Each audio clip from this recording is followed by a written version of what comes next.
man samaha sumiha, yule ambaye atakayesamehe watu akawasamehe watu kwa anayoyafanya, na yeye atakuja kusamehewa siku ya Kiyama.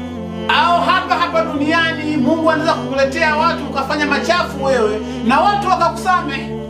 Mtu kakudharau, mwache. Kakubeza, mwache.